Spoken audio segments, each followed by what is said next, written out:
Sepenting itu ya untuk memiliki izin edar untuk Mhm. membangun kepercayaan Ya, konsumen ya, Kak karena Tari ya? ketika sudah memiliki izin edar, secara nggak langsung konsumen melihat bahwa produk ini sudah aman, sudah Mmm, terpercaya, artinya sudah lebih layak untuk kita konsumsi. Dan izin edar sendiri bisa menjadi batu loncatan kita untuk kita bisa masuk ke pasar yang lebih luas.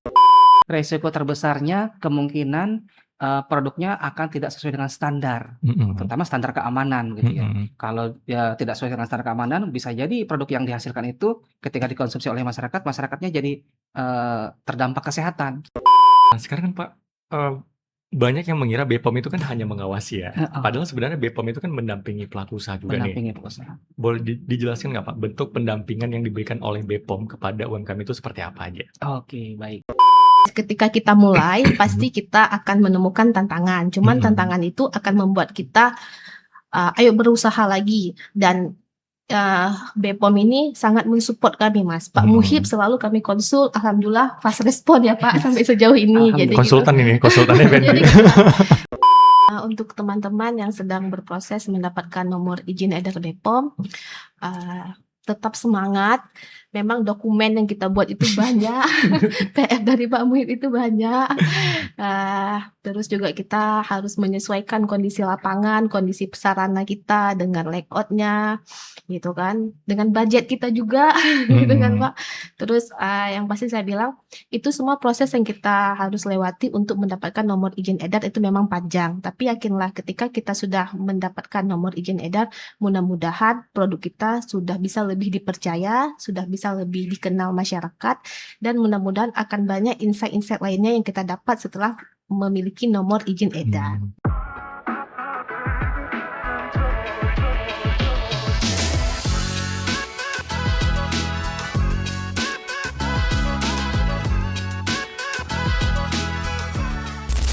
Assalamualaikum warahmatullahi wabarakatuh. Halo teman-teman semua, balik lagi di podcast Berbisik, Berbincang Asik bersama BPOM Aceh. Senang banget hari ini aku Sulal Fata bakal nemenin teman-teman di episode ke-17 dengan tema yang menurut aku relate banget ya sama kondisi sekarang, yaitu bangga obat dan makanan lokal berkualitas global. Karena hari ini kita nggak cuma ngomongin soal produk lokal, tapi juga gimana produk-produk dari daerah, khususnya Aceh dan Indonesia, itu bisa naik kelas, dipercaya masyarakat, bahkan punya peluang besar bersaing di pasar global. Dan tentunya ini nggak lepas dari pentingnya keamanan produk, kualitas izin edar, sampai gimana BPOM hadir mendampingi para pelaku usaha supaya makin berkembang. Nah hari ini sudah hadir dua narasumber keren kita. Yang pertama ada Bapak Muhibudin ya Pak, selaku tim sertifikasi BPOM Aceh, dan juga ada Kak Tari dari Okta Tasty Food, pelaku usaha pangan yang produknya sudah memiliki izin edar BPOM. Apa kabar nih Pak Muhib, Baik, Kak alhamdulillah. Tari? Nah mungkin sebelum kita masuk ke pembahasan, boleh dong perkenalan singkat dulu dari Bapak dan Kakak Mhm. untuk teman-teman yang lagi nonton dan dengerin podcast ini. Baik, terima kasih Bung Suhil. Perkenalkan teman-teman, nama saya Muhib, saya sebagai Ketua Tim Sertifikasi di Balai Besar POM di Banda Aceh. Oke, Oke. terima kasih Pak Muhib. Oke, terima kasih untuk kesempatannya. Perkenalkan, nama saya Tari Alzani. Saya di sini selaku owner dari Okta Tasty Food. Ini ada contoh produk kita. Oh langsung ya? Especially kita ini kuliner khas Aceh, Mas. Oke, Oke. kita menghadirkan makanan khas Aceh dengan cita rasa otentik, tapi kita kemas secara kekinian. Jadi bisa dibawa kemana saja, rasanya tetap rasa otentik Aceh. Gitu. Oke, nanti kita akan bahas lebih dalam lagi ya Kak Tari ya tentang Boleh, produknya silakan. ya. Nah, eee, saya pengen tanya nih ke Pak Muhib. Ya. Kalau misalnya kita lihat sekarang kan Pak, produk lokal itu kan makin berkembang ya. Iya, Menurut Bapak sendiri sebenarnya seberapa besar sih Pak potensi produk obat dan makanan lokal untuk bisa bersaing di pasar global iya. gitu? Baik, terima kasih Mas Suhil. Potensi produk lokal untuk berkembang di pasar global ini terutama di Aceh sangat besar ya, sangat Mhm, besar. Terutama karena, untuk produk lokal sendiri bahan bakunya ini lokal, tidak berpengaruh terhadap impor. Oke. Jadi mungkin distribusinya lebih mudah dan Hmm. lebih efisien harganya seperti itu. Dan kedua juga produk lokal ini tidak kalah bersaing dengan produk-produk yang dari brand dari luar negeri. Karena Hmm. apa? Karena sudah ada izin edar dari BPOM misalkan. Nah, jadi BPOM Hmm. masuk di situ eh, apa namanya membuat produk lokal itu diproduksi sesuai dengan standar begitu. Jadi juga karena tadi produknya apa namanya sesuai dengan standar, lalu harganya lebih efisien, dan juga produk-produk lokal ini juga mempunyai ciri khas spesifik daerah ya. Hmm. Ciri khas spesifik daerah, cita rasanya khas, ya Hmm. ada storytelling dari nenek moyang kita gitu. Jadi untuk produk-produk luar negeri, orang-orang luar negeri tertarik terhadap produk-produk yang ada di misalkan tadi ciri khas apa mempunyai ciri-ciri dan cita rasa yang khas Nusantara, terutama spesifik Oke. Aceh. Oke. Nah tadi Pak Muhib kan menjelaskan bahwa sebenarnya kita itu kan punya peluang yang besar Pak ya, karena Iya. ada storytelling-nya, ada Mhm. budayanya Iya. gitu. Nah namun di masyarakat lokal sendiri masih punya mindset bahwa produk luar itu lebih bagus gitu. Iya. Nah menurut Pak Muhib itu gimana Pak ya cara kita membangun kepercayaan konsumen supaya mereka menggunakan produk lokal? Baik. Gitu. Kepada konsumen untuk menggunakan produk lokal, ini biasanya kami sering mengedukasi kepada konsumen. Hmm. Itu secara rutin kami mengedukasi pada konsumen bahwa gunakan produk-produk yang telah memiliki izin edar. Memiliki Itu izin salah satunya salah untuk membangun satunya trust-nya Pak untuk ya? membangun trust. Mhm. Jadi kami berusaha merangkul, melihat ke sekeliling yang ada di Aceh ini untuk pelaku-pelaku usaha yang memiliki produk lokal, ini kami rangkul untuk kami dampingi memiliki izin edar dari Badan POM. Dengan Oke. adanya izin edar itu, maka insya Allah tingkat kepercayaan konsumen akan mulai meningkat karena konsumen percaya ketika ada izin edar produknya itu aman gitu, aman dan Hmm. bermutu. Oke, berarti keyword-nya adalah ketika memiliki izin edar, maka trust konsumen juga akan naik Pak ya? Betul, ya. Oke, nah kita mau bertanya langsung nih ke pelaku usaha yang sudah memiliki izin edar nih Pak. Ya, Kak Tari. Kak Tari. Nah Kak Tari gimana perjalanan membangun produk sampai akhirnya itu bisa dipercaya konsumen dan punya izin edar BPOM? Oke. Kira-kira ada ini nggak ya, ada tantangan tersendiri nggak ya ketika membangun itu? Tantangannya pasti ada ya Mas Hmm. gitu kan. Untuk proses mendapatkan izin edar tuh memang bisa dibilang proses yang penting dalam perjalanan produk Okta sendiri. Oke, Hmm. kita mulai dengan memilih bahan baku yang berkualitas, ya kan, seperti tuna berkualitas, daging sapi berkualitas, udang juga berkualitas.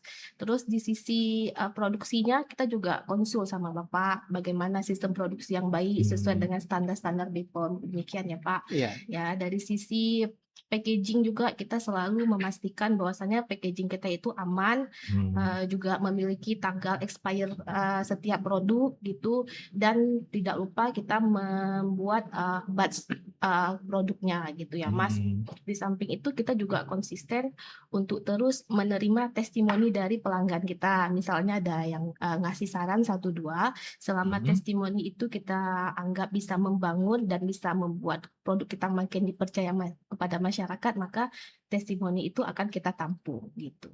Oke, artinya sepenting itu ya untuk memiliki izin edar untuk Mhm. membangun kepercayaan Ya, konsumen ya Kak karena Tari ya? ketika sudah memiliki izin edar, secara nggak langsung konsumen melihat bahwa produk ini sudah aman, sudah terpercaya, artinya sudah lebih layak untuk kita konsumsi. Dan izin edar sendiri bisa menjadi batu loncatan kita untuk kita bisa masuk ke pasar yang lebih luas. Jadi kita kan produk lokal ya Mas, khas Aceh. Kita berharap produk ini tidak hanya dikenal secara lokal, tapi juga bisa masuk ke retail modern. Kita bisa berharap ke pasar yang lebih global. Kami berharap sebenarnya produk lokal ini tidak hanya dapat dinikmati oleh masyarakat lokal, tapi masyarakat luar Aceh juga harus bisa mencicipi makanan khas Aceh. Ya, karena ada yang bilang kalau makanan khas Aceh itu kalau nggak enak maka enak banget. Gitu, Mas. Iya kan? Antara dua itu ya? Iya, Mas. Jadi, come on, cintai produk lokal, kita juga mudah-mudahan bisa bersaing dengan produk yang di luar. Gitu. Iya. Apalagi musim haji ya, musim haji kayaknya bisa nih bawa-bawa ginian ya. Karena Iya, makanan benar. kalau misalnya kita umroh gitu, haji, Iya. makanannya mungkin beda ya. Kangen sama produk Iya, masak-masakan dari benar. Iya, daerah makanya gitu ya. lidah kita lidah Aceh banget gitu ya kan, Benar-benar. Mas. Dan kalau udah ada izin edar, konsumen juga udah trust gitu, udah lebih percaya gitu. Iya. Nah, tadi kan ngomongin soal keamanan produk ya, Pak ya. Jadi kan saya sering dengar tuh istilahnya CPPOB. Iya. Mungkin bisa jelaskan nggak Pak? Baik, Itu apa ya? ya CPPOB itu cara produksi pangan olahan yang baik. Oke. Ya, jadi, pelaku usaha Mhm. sebelum memiliki izin edar, mereka kami informasikan. Kami berikan edukasi terkait dengan keamanan pangan, terkait higien sanitasi, Yap. kami latihlah istilah seperti Mhm. itu, sampai mereka bisa menerapkan standar produksi yang baik. Nah, standar produksi yang baik untuk, produk pangan ini adalah namanya tadi CPPOB, cara produksi pangan olahan yang baik. Oke. Berarti, ketika pelaku usaha sudah memiliki sertifikat itu, berarti pelaku usaha, sarana produksinya dan, orangnya nih yang akan memproduksi sudah siap nih, sudah ready untuk Mmm. memproduksi, produk yang akan mereka edarkan, begitu. Oke, artinya, itu cara kita memastikan bahwa produk yang beredar itu aman dan sesuai standar ya, Pak, ya? Benar, betul. Itu sebagai bagian pengawasan dari pre-market sebelum produk Oke. beredar. Jadi, pelaku usahanya kita edukasi cara produksi yang baik, Mhm. sarananya kita buat sesuai dengan standar yang, standar dari internasional gitu ya, Mhm. standar, keamanannya supaya produk yang dihasilkan itu tidak, tercemar umpamanya tidak, jelek hasilnya, tetap bermutu, aman dan berkhasiat. Oke. Kalau misalnya ada pelaku usaha nih, Pak, yang mengabaikan standar produksi, Iya. resiko terbesarnya itu seperti apa, Pak, biasanya? Oke, resiko terbesarnya kemungkinan, produknya akan tidak sesuai dengan standar, Mhm. terutama standar keamanan gitu ya. Mhm. Kalau ya tidak sesuai dengan standar keamanan, bisa jadi produk yang dihasilkan itu ketika dikonsumsi oleh masyarakat, masyarakatnya jadi, terdampak kesehatan. Oke. Ketika terdampak kesehatan, maka kemungkinan mereka tidak akan membeli lagi produknya. Nggak beli Mhm. lagi produknya, makanya akhirnya lama-lama produknya tidak laku dan pelaku usahanya redup dengan sendirinya, seperti itu. Jika mengabaikan tadi standar Iya. yang yang sudah dipersyaratkan oleh Badan POM. Bahkan bisa dituntut, Pak, ya, kalau Benar, keracunan ya? bisa dituntut sampai dengan pro justisia dia nanti, Oh, dilihat dari tingkat, dampaknya. dampaknya ya. Iya, Nah, sekarang kan, Pak, eee, banyak yang mengira BPOM itu kan hanya mengawasi ya, heeh, padahal sebenarnya BPOM itu kan mendampingi pelaku usaha juga nih. mendampingi perusahaan. Boleh dijelaskan nggak, Pak, bentuk pendampingan yang diberikan oleh BPOM kepada UMKM itu seperti apa aja? Oke, baik.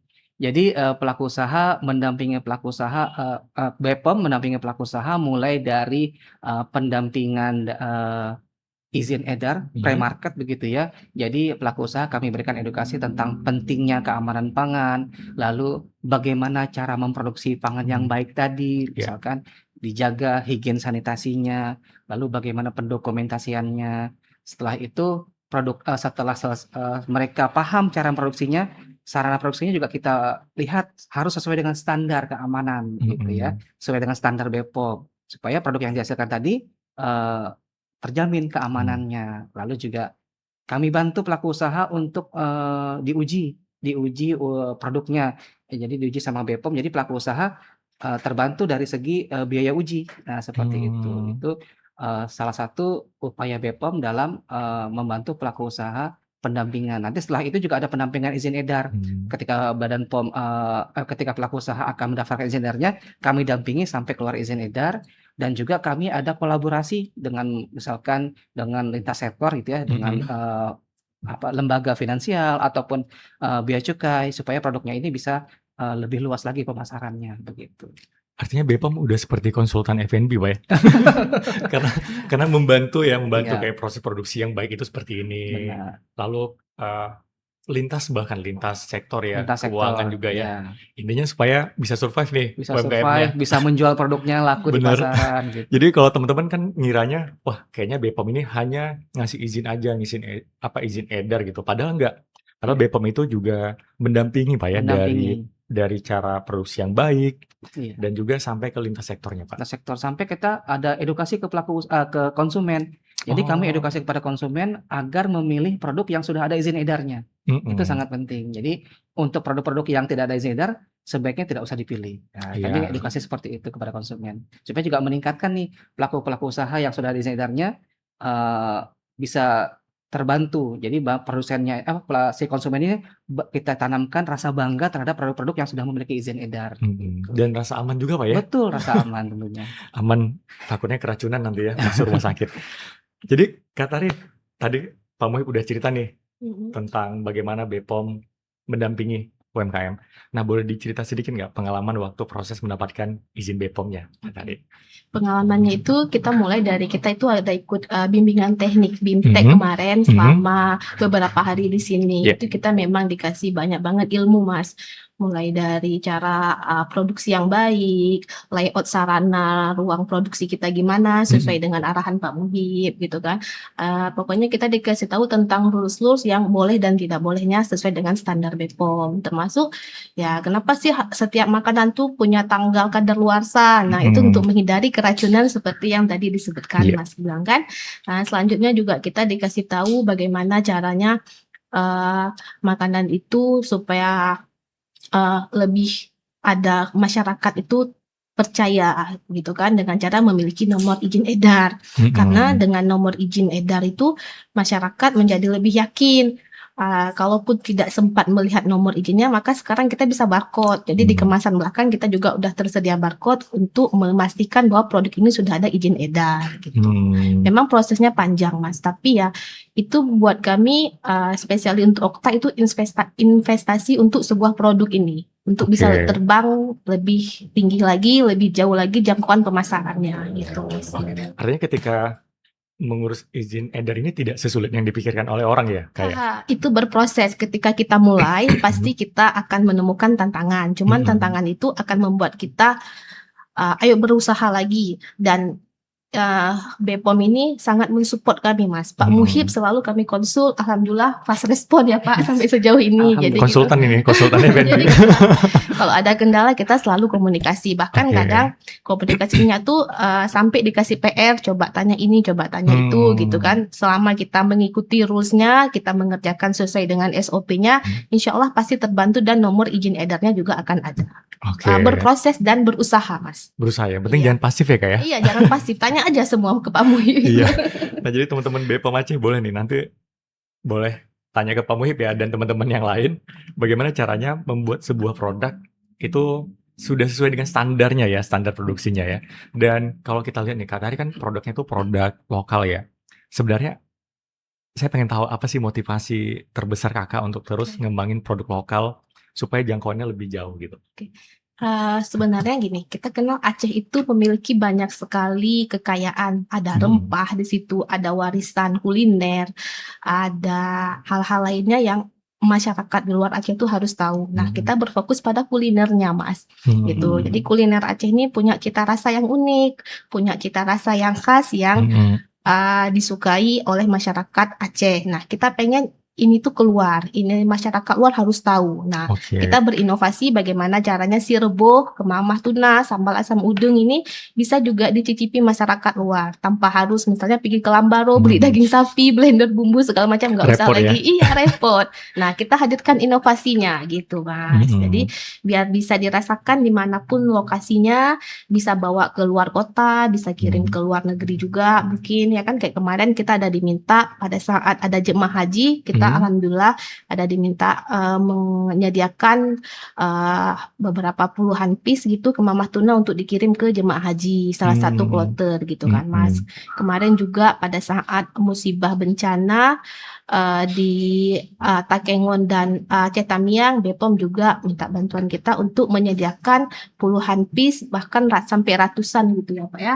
4 varian ini untuk didistribusikan kepada saudara-saudara kita yang terdampak banjir. Artinya ketika makanan kita produksi dengan standar yang baik, kualitas makanannya kita jaga dan kita konsisten dengan itu, dengan sendirinya masyarakat akan percaya, akan trust, apalagi ditambah produk kita ini sudah ada nomor izin edar. Artinya mmm, semakin percaya, semakin yakin lagi gitu Mas. iya. Artinya manfaatnya sangat luas ya, Iya, Kak gitu Tari ya? Mas. Jadi misalnya saya mau camping nih, nginap 2 hari di hutan, Iya, Iya, borong bisa. aja produknya ini. Iya, Jadi makan si rebuh ya di iya. hutan ya gitu ya? iya, gitu Mas. Oke. Nah kalau misalnya nih, menurut Kak Tari, kira-kira ya, eee, bagaimana caranya supaya masyarakat itu lebih cerdas untuk memilih produk gitu loh? Oke, masyarakat ketika lebih cerdas untuk memilih produk lebih Mhm, cerdas itu sebenarnya kalau sekarang ya sudah sangat gamblang terlihat. Dari Mhm. sebuah produk tuh kan kita bisa lihat pertama nomor izin edar atau legalitas produk. Boleh dari BPOM, boleh juga dari PIRT, semisal demikian. Terus kita lihat belakang kemasannya, di komposisinya kan itu tertera ya Mas. Mhm. Semakin banyak bahasa atau kata yang tidak bisa kita ucap atau kita pahami, maka suatu produk tuh semakin banyak kandungan bahan di luarnya. Artinya tidak Oh, begitu natural. tipsnya itu ya, Kak, ya? Iya, salah satunya gitu ya Mas. Iya iya, bener Iya, bener. tapi kalau untuk terus juga yang ketiga mungkin kita lihat tanda kadaluarsanya. Jadi kan jangan sampai kita beresiko di kesehatan ya kita Iya, konsumsi bener bener. makanan. Dan kalau kita nggak mau ribet-ribet cek, kita barcode aja Mas. Sekarang kan Mmm. BPOM udah ada barcode-nya, tinggal barcode aja Mhm. produknya udah gitu. Iya iya Sepraktis iya. itu sekarang. Sangat memudahkan sebenarnya Iya, Kak Tari ya. fleksibel gitu. Kalau kami sih biasanya di BPOM mengedukasi kepada masyarakat, kita punya jargon cek klik. Ya cek Cek klik, Pak, ya? cek KLIK, cek K-nya, kemasannya, Oke. lalu cek labelnya buat bagus atau tidak, lalu cek izin edarnya ada atau tidak, Mhm. cek terakhir kadaluarsanya tidak Oke. melampaui. Jadi kita Oke. edukasi kepada konsumen tadi, cek klik. Oke. Nah, Pak Muhib Gitu. kalau misalnya kadaluarsanya itu hari ini, itu Iya. masih bisa dikonsumsi? Kalau kadaluarsanya hari ini, kalau memang tertulisnya kadaluarsa hari ini, berarti bisa dikonsumsi 1 hari sebelumnya. 1 hari Oke, sebelumnya. supaya lebih aman ya? Misalkan kadaluarsanya misalkan 30 Mei nih, 30 Mei 2025 gitu ya. Sebaiknya sih sebelum 30 Mei itu tidak dikonsumsi lagi. Begitu. Jadi biasanya sih kalau tulisnya sini baik digunakan sebelum gitu tulisannya ya. Iya benar, Ya, saya Baik ingat digunakan tuh. sebelum. Sebelum. Baik digunakan Best sebelum before. 30 Mei, Iya berarti iya sebelum iya. 30 Mei itu kita konsumsi gitu. Jadi kadaluarsa ini sebenarnya adalah jaminan dari pelaku usaha produknya itu masih aman ketika dikonsumsi oleh masyarakat gitu. Namun lebih baik kalau sebelumnya dikonsumsi ya? Sebelumnya, 1 hari sebelumnya lah paling tidak, Ya itu udah begitu. paling tipis ya, Pak, ya? Iya. Oke. Nah, kalau misalnya nih kita ngomong produk lokal yang mendunia ya, tentu nggak bisa jalan sendiri-sendiri nih, Pak, Iya. Kak Tari. Jadi menurut Pak Muhib dan Kak Tari, seberapa penting kolaborasi antara BPOM, pelaku usaha, dan masyarakat dalam membangun daya saing produk lokal? Mungkin dari Pak Muhib dulu. Iya, baik. Jadi peran dari masyarakat, dari BPOM dan pelaku usaha ini sangat berkaitan begitu ya, sangat berkaitan untuk membuat produk ini bisa go internasional gitu. BPOM menyediakan regulasi, memberikan izin edar kepada produknya, pelaku usaha membuat produk sesuai dengan standar yang sudah dibuat oleh pemerintah, dan juga konsumen ini membeli produk-produk lokal yang sudah ada izin edarnya tentunya. Dengan membeli produk lokal ini berarti membantu pelaku usaha lebih semangat lagi menerapkan standar-standar keamanan pangan. Jadi mungkin bisa ekspansi lagi, bisa membuat inovasi lain lagi, jadi mungkin juga bisa investasi lebih besar lagi supaya produknya juga lebih aman dan konsisten menerapkan standar keamanan yang sudah ditetapkan oleh Badan POM, oleh pemerintah begitu. Oke, artinya secara ekonomi juga lebih berputar ya Pak Muhib ya? Benar. Karena kan lokal semua ya. Jadi Iya. kayak sekarang kan isunya dolarnya naik ya. Karena produknya dari dalam negeri, produk luar negeri, jadi mungkin lebih bersaing harganya daripada Iya. produk-produk yang dari luar negeri. Bener bener bener. Kualitasnya pun nggak nggak kalah sama produk luar negeri ini. Iya iya. Jadinya tidak begitu berimpact sebesar itu ya. Tapi kalau apa-apa dari luar, obatnya dari luar, makanannya dari luar. Jadi ketika dolar naik, langsung Harganya dolar berpengaruh. juga. berpengaruh ya. Iya. Kalau Kak Tari gimana tuh, Kak? Ya. Itu kalau kami melihatnya itu menjadi semacam rantai ya Mas. Kami pelaku usaha kan berusaha menerapkan standar sesuai dengan yang diarahkan oleh BPOM gitu kan Mas. Ketika kita sesuai dengan standar itu, maka customer juga atau pelanggan kita akan percaya gitu kan. Kepercayaan itu menjadi kunci kami bahwasanya kita produksinya sekarang lebih banyak lagi. Gitu. Kita produksinya lebih varian lagi. Gitu kan Mas. Tetap dengan secara standarnya kita jaga dan kita konsisten dengan hal itu. Jadi itu semacam rantai yang saling bekerja sama gitu ya Mas. Artinya saling berkaitan dan saling membutuhkan ya. Iya. Nah, kalau misalnya nih kita perhatikan kira-kira apa ya langkah yang perlu kita lakukan supaya produk lokal ini bisa mendunia gitu selain izin edar ini? Apakah dari kalau misalnya kita mau jualan keluar nih Pak Muhib, luar negeri, itu izin edarnya seperti apa ya? Apakah ada khusus gitu? Iya, jadi memang ada beberapa yang dari luar negeri itu, Mhm. mereka mensyaratkan ketika masuk ke Mhm. negaranya, itu mereka mensyaratkan namanya free sale certificate. Free sale certificate Oh. itu adalah izin edar dari negara asalnya. Jadi kalau di Indonesia sendiri, BPOM yang mengeluarkan tersebut. Oh gitu, tetap Iya. BPOM juga ya? Ya, jadi mereka salah satu syarat dokumennya untuk masuk ke negara tersebut, mereka mensyaratkan, "Produk ini sudah ada izin edar nggak sih di negara asalnya?" Yang mengeluarkan adalah Oh. tadi BPOM. Bener Free bener sale bener. certificate biasanya diminta, begitu. Dan juga biasanya diminta GMP-nya, Good Manufacturing Product. Nah, tadi Mmm. CPPOB itu cara produksi pangan online yang baik yang diberikan oleh BPOM, itu sebagai GMP-nya, sebagai salah satu syarat, dokumen untuk produk masuk ke luar negeri, gitu, ke negara Oh. lain, Oke, gitu. artinya Okta Tasty Food ini bisa ya kayak tadi ya? Harusnya ya, kan sudah ada izin BPOM. Ya. Jadi bisa Seharusnya bisa, ya. Nanti kita jual tinggal keluar ya? disesuaikan dengan regulasi dari negara asal, gitu. Jadi pada Mmm. umumnya sih, negara-negara dari luar negeri itu mereka mensyaratkan, salah satunya tadi dokumennya adalah adanya GMP, Good Mhm. Manufacturing Product, sama Mhm. Free Sale Certificate, izin edar yang diberikan oleh, negara BPOM. setempat, BPOM-nya setempat, gitu. Oke oke. Artinya peluang produk lokal untuk bisa bersaing ke global itu sangat besar Pak Sangat Wahib besar ya? ketika sudah ada izin edar dari Badan POM. Ya, yang penting mengikuti regulasi yang ada Nah, ya? iya. Ya mungkin perlu ada sedikit, perbedaan mungkin ya. Heeh. Umpamanya ada di negara asal itu, ada bahan baku tertentu yang tidak diperbolehkan, ataupun mungkin regulasinya mungkin karena negara asal itu misalkan mereka terlalu sensitif, penduduknya terhadap, Mmm. bahan baku tertentu yang mungkin bisa di-bold gitu ya. Misalkan, Mhm. dia mengandung alergen jadi di-bold seperti itu. Ataupun ada juga beberapa karena dari pola konsumsi mereka begitu ya. Mhm. Jadi ada beberapa misalkan ada bahan baku tertentu yang kadar kandungannya di sini, dengan di luar negeri itu agak berbeda begitu. Jadi disesuaikan dengan pola konsumsi masyarakatnya begitu. Oh, iya iya. Wah, Heeh. saya baru dapat insight nih. Ternyata nggak semua bahan cocok di semua negara ya, bahkan sesama ASEAN nih, Pak Wahid ya? Benar. Jadi disesuaikan dengan pola konsumsi masyarakat di sekitar. Saya contohkan misalkan ada minuman energi nih di negara Mhm asal, mhm. standarnya mereka 80 miligram kafeinnya. Nah, Mmm. masuk ke Indonesia itu tidak bisa masuk. Karena standar Indonesia, itu, sekali konsumsi dalam produk itu minimal 50 miligram. Ya, jadi kan, Oke. kenapa? Karena mungkin masyarakat Indonesia pagi minum kopi, siang ngeteh, sore kopi lagi. Jadi Bener disesuaikan bener. dengan standar, Iya. disesuaikan dengan pola konsumsi. Jadi negara itu, hadir untuk, menerapkan standar tersebut. Jadi, Mmm. standarnya bagaimana di negara tersebut adalah disesuaikan dengan pola konsumsi dan budaya masyarakat itu dalam mengkonsumsi makanan seperti apa gitu. Jadi tidak sama semuanya, Oke. gitu. Makanya hadirlah badan kayak BPOM atau badan-badan lain yang akan Iya, memfilter itu, Pak, ya? betul. Oke.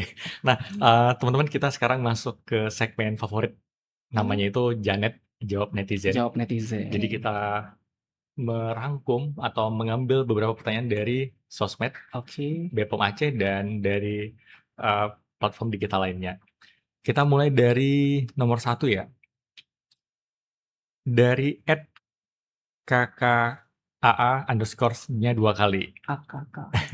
Iya. Apa manfaat terbesar bagi UMKM setelah mendapatkan izin edar BPOM? Nah, Kak Tari nih. Manfaat yang terbesar setelah kita mendapatkan nomor izin edar BPOM yang pasti adalah kepercayaan customer tuh menjadi lebih tinggi, menjadi lebih Mhm. besar gitu kan. Karena produk yang sudah memiliki nomor izin edar BPOM sudah bisa, kita bilang bahwasanya produk itu sudah menerapkan, CPPOB seperti Bapak bilang tadi. Mhm. Sistem produksinya itu sudah ada standar. Terus juga bahan bakunya itu bahan baku yang, memang berkualitas, artinya demikian. Dan secara look kemasannya itu juga sudah sangat diperhatikan seperti memiliki Mhm. tanda kadaluarsa, memiliki nomor izin edar, terus juga komposisinya untuk bahan-bahan alergen itu pasti dicetak tebal gitu kan. Dan juga itu menjadi, apa ya, semacam kepercayaan yang harusnya, masyarakat bisa, "Oh, beli ini selain punya cita rasa khas Aceh dan otentik, tapi juga udah punya nomor izin edar, kenapa enggak?" Mmm. Gitu. Iya. Oke, artinya Dan mungkin lebih kalau trust izin ya? edar tadi kan bisa membuka peluang lagi dengan, retail-retail besar. Jadi Mhm. biasanya sih kalau, retail-retail besar itu ketika produknya akan masuk ke sana, mereka mensyaratkan izin edar. Jadi bisa Mmm. membuka peluang bisnis dengan, apa namanya, retail-retail yang lebih luas gitu. Jadi pemasarannya Mhm. pun bisa lebih luas jadinya. Bener, jadi pemasarannya, bisa ke mana-mana ya, tidak hanya lokal aja, Pak, ya. Jadi Iya, bisa ke nasional, bahkan ke internasional gitu global ya, gitu global ya. ya. Oke, kita masuk ke pertanyaan yang kedua nih. Nah, ini menarik nih. Mengapa masih banyak masyarakat lebih percaya produk luar negeri dibandingkan produk lokal, terutama kosmetika? Dari Hmm. Ed Amara. Ini dari Pak Muhib nih. Oke, mungkin mindset aja mungkin ya, Mindset ya. mindset aja. Sebenarnya banyak kok produk, lokal yang dari, dalam negeri ini yang tidak kalah kualitasnya dari Mhm. produk luar negeri, Mhm seperti itu. mhm. Standar yang digunakan pun sudah standar internasional jadi ketika, suatu produk sudah memiliki izin edar dari Badan POM, berarti produk tersebut sudah sesuai dengan regulasi yang ada di Indonesia dan juga itu Mhm. regulasinya itu nggak sama, Yap. nggak beda maaf, nggak berbeda dengan produk-produk yang ada di luar negeri gitu, yang dihasilkan di luar negeri. Jadi kualitasnya pun kadang-kadang lebih, bagus dari produk-produk di Indonesia gitu. Mhm. Malah dari produk-produk dari beberapa negara nih, mereka intens tuh minta produk-produk Indonesia karena mungkin dari bahan bakunya lebih alami, Iya, seperti itu kan. lebih berkualitas ya, Pak, ya? Heeh, lalu aromanya mungkin kalau parfum gitu ya, aromanya lebih spesifik gitu. Contohnya Mhm. mungkin kalau, parfum gitu ya, salah satu bahan pembuat parfum itu nilam. Nah Mhm. di Aceh ini termasuk, nilamnya itu diekspor sampai ke Prancis. Iya. Nah, jadi Kualitasnya bagus, Pak, ya? kualitasnya tuh Terbaik. bagus, baik gitu, sampai orang-orang Prancis yang produksi parfum itu ambil bahan bakunya dari Indonesia gitu. Jadi memang Iya. kita nggak kalah kok dari segi bahan baku maupun dari segi produknya gitu ya. Mhm. Tapi yang penting dari konsumen adalah pastikan produk-produk yang dikonsumsi itu memiliki izin edar, gitu. Itu poin utamanya, Pak Poin Muhib, ya? utamanya gitu. Nah, kita masuk ke pertanyaan yang ketiga nih. Apakah ada potongan biaya pengurusan izin BPOM untuk pelaku UMKM? Dari Widya Tuhia. Iya. Dari Kak Tari nih, Kak Tari gimana pengalamannya? Ada potongannya nggak? Kemarin pada saat pengurusan alhamdulillah kita ada potongan, ada subsidi karena pada saat itu apa ya, Pak? PNBP 50% ya. PNBP 50%, Mas. Jadi Mhm. setiap nomor izin edar itu dapat potongan 50% gitu. Oke. Heeh. Sebenarnya sering Pak Muhib ya, Iya. dapat potongan ya? Yang saya dengar nih. Mhm. Iya memang, Badan POM itu memberikan kepada usaha mikro kecil itu berbagai kemudahan, mulai Hmm. dari deregulasi produk tanpa mengesampingkan keamanan, produk yang akan dihasilkan dan juga, terhadap Hmm. biaya, baik itu biaya uji laboratorium, itu kita bantu pengujiannya dan juga biaya saat pendaftaran PNBP yang berlaku di Badan POM. Jadi Oke. bisa mendapatkan potongan 50% dari harga normal, begitu. Artinya sudah dimudahkan, ada Iya. potongan lagi ya? Iya. Oke, nomor 4 yang terakhir nih. Kapan label Nutri-Level pada minuman mulai diberlakukan di Indonesia? @Humaira Hai. Humaira Hai. Kenapa Muhib? Oke. Kalau ini mungkin, kita tunggu saja, Mhm. informasi dari media sosial media sosial Bepom Aceh gitu ya, Mhm. untuk, label Nutri-Level ini, kapan berlaku di Indonesia gitu. Oke, Kita namun tunggu, mungkin akan segera gitu. Tunggu aja informasinya, pantau mhm. terus, medsos dari, media sosial Bepom Aceh.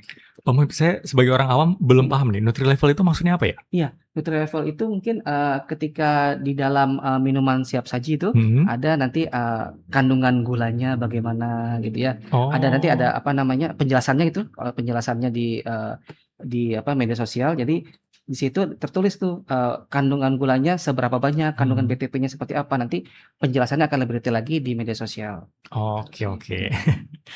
Nah, nggak terasa nih kita udah di penghujung podcast hari ini.